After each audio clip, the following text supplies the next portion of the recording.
Okay, and we're back, hour number 2. This will be very important information for a lot of you. Illustrative of what's really going on with Google, which has more tentacles than 10 octopi. And Google is also involved in some very, very heavy-duty advanced research, a lot of which we don't even know about. In terms of mapping, learning to control, manipulate, and otherwise influence your DNA. It's all about control. Total, absolute, cradle-to-grave control. And here tonight to talk about this is Loren Murray, who broke the story on this program of Google's nefarious deeds, which very few people outside of you folks listening have a clue about. Welcome back, Loren. Oh, good evening, Jeff. Thank you so much. This is really exciting to be able to continue updating the Google story. Oh, it's huge. It's huge. They are doing things. I mean, look at that cute little logo, all right? About as harmless looking and non-threatening as it could be. People just don't understand the power, which is growing enormously all the time. Google has the total sanction and backing of the international elite who are running the show, and they are making really no bones about where they're going. And where they're going is total control. Look what they've done with their satellite, their ground cams going by down your street. Unless you really raise hell, your picture is on the internet, your home, your residence, your privacy. What privacy? It's all part of the TSA PSYOP. There are many facets to it of taking your dignity away, breaking you down, and making you completely malleable and easily manipulated and formed into any kind of mass they want. Loren, go ahead. Well, let's talk about the Internet, the history of the Internet, because that really exposes who is behind these programs and who the architects are. I was at Livermore Lab as a research scientist from 1989 to 91. And what I learned is that the backbone of the Internet was developed at Livermore. The reason they developed it was out of concern for contractors working for the Department of Defense who had to be physically located close to each other so that they could communicate and collaborate on DoD projects. And the DoD developed the Internet as a sort of an email system so that contractors could decentralize and be scattered around the United States so that if there was an attack, they would not all be taken out by a few bombs in one central location. Sure. So, from the beginning to the middle to the present, the Internet is Department of Defense. It's Pentagon. It was set up by the Pentagon. It's controlled by the Pentagon. And it's being used by the Pentagon to control the masses. That is the purpose. There's no other way to describe it. Agreed.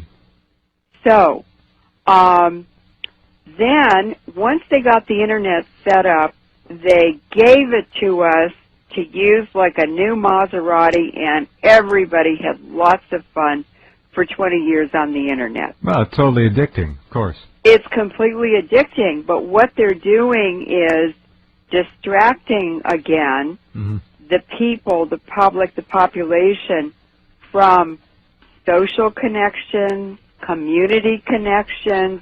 They are taking people away from daily direct communication with the their web of life, the people around them. Right, and it used to be, you make a beautiful point here, not so beautiful, but right on the money, face-to-face contact with people, looking them in the eye, three-dimensional sensory input from people, some would suggest 4, is crucial to an advancing society.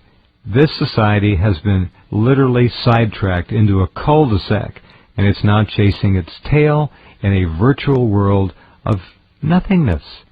It's amazing. It's true. It's nothing.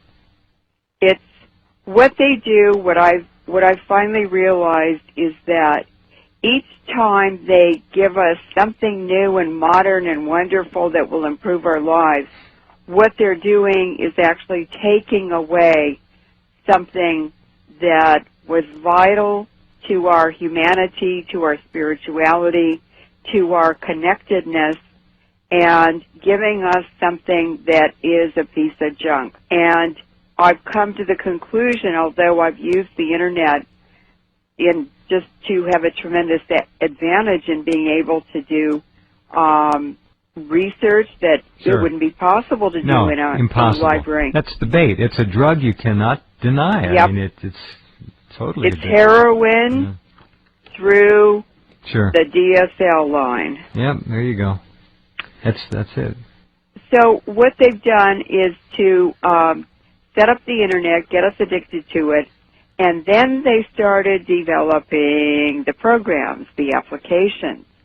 So the first one was Microsoft and Bill Gates.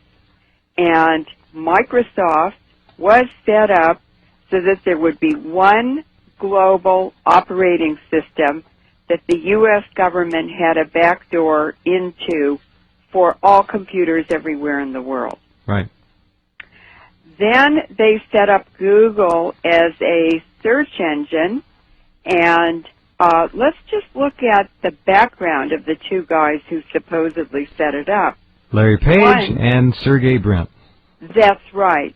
Now, Sergey Brin he was born in Russia, so he's from an immigrant family. But listen to this. His father was a mathematician who worked at the University of Maryland, and his mother worked for NASA. I didn't know that one. Well, it's like a blue-blood line. NASA. And Yeah. that is exactly where Sergey Brin and Larry Page park their private jets. Of course. Is at the NASA facility. Mm-hmm. They don't have to go through TSA. Gosh, what a surprise. Right. Larry Page is, he's an American. His parents were both computer science professors at Michigan State University, and his father was one of the top experts in the United States on artificial intelligence. Now, Sergey Brin married a Polish-American woman called Anne Wojcicki, and she had started, actually, Sergey and Larry Page started Google in the garage of her sister.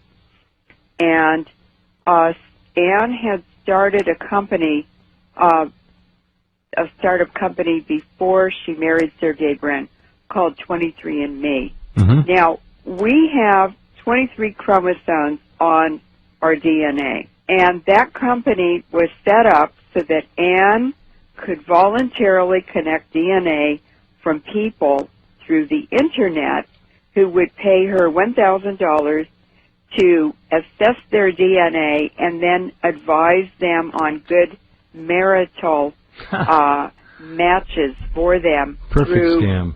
Yeah. through DNA matching. Yeah. Now, what's interesting is Larry Page married Lucinda Southworth, who has a PhD in biological information systems. That's pretty interesting, and those sure do sound like CIA marriages. Yep. So, as soon as Anne Wojcicki married Sergey Brin, she was given millions of dollars in venture capital from Google the day of the wedding. I think she got $20 million just to start. Right. And I live in the San Francisco Bay Area, and I drive over the San Francisco Bay Bridge or around the East Bay fairly frequently, and I can't tell you in the last year how many times I have seen that blimp from down there in the South Bay where they park their airplanes. There's a huge blimp, and on the side of it is painted 23andMe. And it spends all day and all weekend flying over San Francisco Bay Area, Really? advertising her company. Now, you know, you might say or ask Jeff, or someone else might ask, well, So if somebody wants to give their DNA and find out whether a partner, a potential partner is suited or not, you might say, well, that's just their business. But that's not true, because if you get one person's DNA in the family, you have everyone's. That's right. All right, hold on. Lorraine Moret is our guest tonight, a longtime friend of good people everywhere on the planet. Her work on depleted uranium, of course, really knows no bounds and needs not much of an introduction. She's talked about it too many times to count around the world and on this program as well. We're talking about Google and DNA and control. And we'll be back. Okay, back with Lorraine Moret. Next time you hit the Google search function, just keep in mind that your finger is doing a lot more than simply looking up information. You're helping to propel a monster on the planet. It is a beast. It's unbelievable what's going on. Go ahead. It's unbelievable, and what I want to emphasize is that Google, Microsoft, Facebook, and the social networking websites, all of them. eBay, Skype, Google Mail, Yahoo Mail, PayPal, these are all the same entity. They're all integrated. They get bought and sold and traded around, and they usually have a youthful face like Mark Zuckerberg or Sergey Brin or Bill Gates or Larry Page on the face of them, but these are all U.S. Navy and military operations, and Sergey Brin's ties through his mother to NASA really do expose that. Now, I know a physicist in Berkeley who told me that in the 1970s, in the laboratory that he was working in, they were tracking people in the lab by the electromagnetic frequency emitted by individuals' DNA. In other words, every living thing is an antenna that transmits and receives. We're an electrical system, and the DNA in every living thing has a unique frequency and signal. Believe it or not, that is what they're using, what they're focusing on, and what they're weaponizing to completely control us. The DNA Human Genome Project was carried out at the Lawrence Berkeley National Lab, where I was a staff scientist for 5 years. But the Lawrence Livermore Lab, Los Alamos National Lab, these are all nuclear weapons labs, were also involved. That means the military, because the nuclear weapons labs exist for the Pentagon, and the Pentagon exists for the oil companies. So the Human Genome Project was set up and well-funded to experiment and to research and to describe, to quantify and qualify the human genome.